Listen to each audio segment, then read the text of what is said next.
देखिए, हम बात करेंगे इतिहास, जो प्राचीन इतिहास है। इसमें आज हमारा टॉपिक्स है साकेत कैसे बना अयोध्या। साकेत जो नगरी है इसको आज की प्राचीन नाम था साकेत और आज का वर्तमान नाम जो है अयोध्या। अयोध्या के इर्द गिर्द तक जब हम देखते हैं तो ऐसा कोई भी इतिहास के साक्ष्यों से पता चलता है कि अयोध्या साकेत है, न कि अयोध्या। अब देखिए, मैं इसकी हिस्ट्री बताऊंगा। देखिए, साकेत कैसे बना अयोध्या। इतिहास प्राचीन है।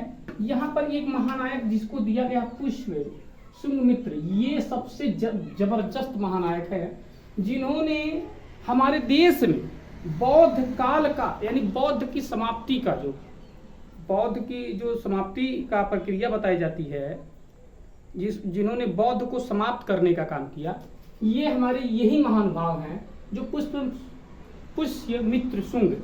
अब यहाँ से देखिए, अब पहले मैं थोड़ा सा इतिहास पे जाऊंगा। ये मौर्य वंश है। क्या है ये मौर्य वंश है। ये मौर्य वंशावली है जिसमें 10 थे। मैं कुछ ही लोगों को लिखा हूँ, ज़्यादा नहीं लिखा हूँ क्योंकि लंबा हो जाता है, वीडियो मुझे नहीं आता है। 1 2 3 4 5 6 7 राजाओं का नाम लिखा है। 7 राजाओं का नाम मैं इसलिए लिखा हूँ क्योंकि इसके पहले और 3 राजाओं को मैं छोड़ दिया हूँ। बिंदुसार, अशोक सम्राट और एक और कोई के मैं थोड़ा भूल रहा हूँ।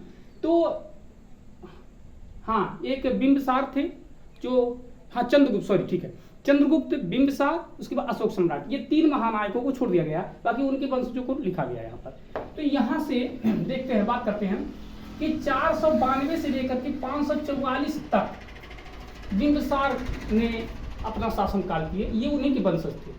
और सुनिए जी, एक बात और है, पाली भाषा में मौर शब्द जो आता है, मोर मीन्स होता है लीडर, मोर मीन्स होता है नेता।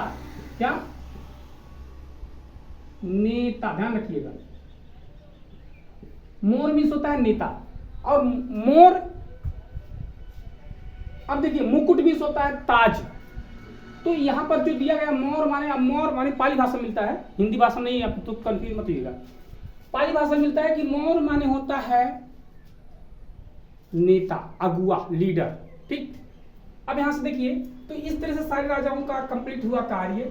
यहां पर लास्ट में आता है एक महानायक जिनका नाम है बृहद्र मौर्य, जो मौर्य साम्राज्य में ही आते हैं। ठीक है, मौर्य साम्राज्य के ही अंग थे, जिनका अशोक सम्राट के नातियों के नाती थे, बहुत वंशज पुराना। वहां पर वैदिक, देखिए वैदिक सभ्यता का उदय यहां से होती है, मैं अभी बताऊंगा। अब वैदिक सभ्यता का जब लड़ाई होती है तो यहाँ पर क्या होता है, पुष्यमित्र ने धोखे से आकर के बृहद्र मौर्य की हत्या कर देता है। और इस बात को लेकर के हत्या वो करता है कि जब उस समय यमन ने हूण में लड़ाई हो रही थी, और वो लड़ाई हमारे भारत के पहाड़ी क्षेत्रों में कगार पे आ चुका था, और वो सेनापति होने के नाते वो कह रहे थे कि हमारे देश में जो दुश्मन आया है हम उनको मारेंगे। लेकिन उनकी मंशा कुछ और था, क्योंकि सारे हमारे देश की जो मौर्य साम्राज्य के पुरोहित थे, यानी सॉरी जो योद्धा थे, वो लोग बौद्धिस्ट थे और वो लोग हथियार चलाना नहीं जानते थे या ना चलाते थे। और कोई युद्ध को जीतना भी होता था तो वो जा करके अपनी प्रेम वाणी से बात करके जीत लेते थे। क्यों? क्योंकि जब अशोक सम्राट ने बौद्ध धर्म को स्वीकार कर लिए थे, वहीं से हथियार चलाना बंद हो गया था उनके वंश में। तो इसकी फायदा को उठा करके लोगों ने इन वंशों को खत्म करने का एक साजिश रचा। पुष्यमित्र उनके लीडर थे। उन्होंने धोखे से आकर बृहद्र मौर्य को खत्म किया, और खत्म करने के बाद उनकी राजसत्ता को हथिया लिया। अब हम आते हैं साकेत। साकेत जिसका राजधानी था, साकेत जिसकी राजधानी था, अब आज बना अयोध्या। अयोध्या कैसे बना?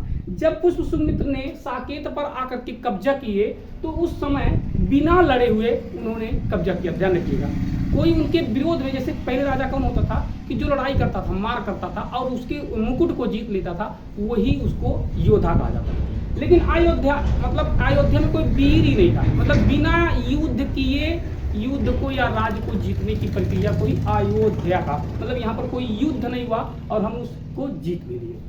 तो इसलिए यहाँ से इसका नाम है अयोध्या, न इसका नाम था साकेत, अयोध्या। ये हम लोग जब इंटर में पढ़ते हैं तो साकेत में, ध्यान रखिएगा, रामधारी दिनकर जी ने लिखा है कि साकेत में भरत मिलान और रामायण की बात को उसमें स्पष्ट लिखा है। तो उसमें साकेत में साकेत लिखा गया, ना कि अयोध्या कांड लिखा, साकेत कांड लिखा गया, उसमें स्पष्ट मिलता है। तो उसको भी देखा गया। तो हिंदी में थोड़ा सा इतिहास को मिलता है हल्का से, तो जो मैंने इसको पढ़ा तो समझ में आया यार ये तो बहुत बड़ा घोटाला हो रहा है। तो अयोध्या वो कैसे बना, अब देख लीजिए अयोध्या में यहाँ पर देख लीजिए साकेत पंचाल ये राज थे, जिसको आज मथुरा के नाम से जानते हैं, पंचाल को आज भी मथुरा के नाम से जानते हैं। अब यहाँ से देख लीजिए वही नदी जो उसका नाम था दोयाब, दो आयाब का सहायक नदी यमुना था। तो यमुना, अब बीच में जब वो यमुना नदी पर अयोध्या यानी साकेत बसा, तो बीच में वो पूरा अयोध्या यमुना था, तो बीच में वही थोड़ा दूरिया नदिया सरयू कैसे हो गया? अरे भाई आपका पूरा दुनिया ये है, पूरा शरीर यहाँ तक है, समझ में आता है, यहाँ तर्क करने की बात है। तो पूरा शरीर में यहीं पर दूसरे शरीर कैसे आ जाएगा? आप ही का तो रहेगा। तो जब पूरी नदियाँ दोयाब के सहायक नदी यमुना है, तो यमुना के बीचमा में यहीं पर सरयू कैसे आ गया? उसी नदिया। अब वहां से गंगा का स्ट्रक्चर बनता है, तो सब जो नदी है तो बीच में नंगा कैसे बदल जाता है? तो अब उसकी भी इतिहास में आपको बता दे रहा हूँ।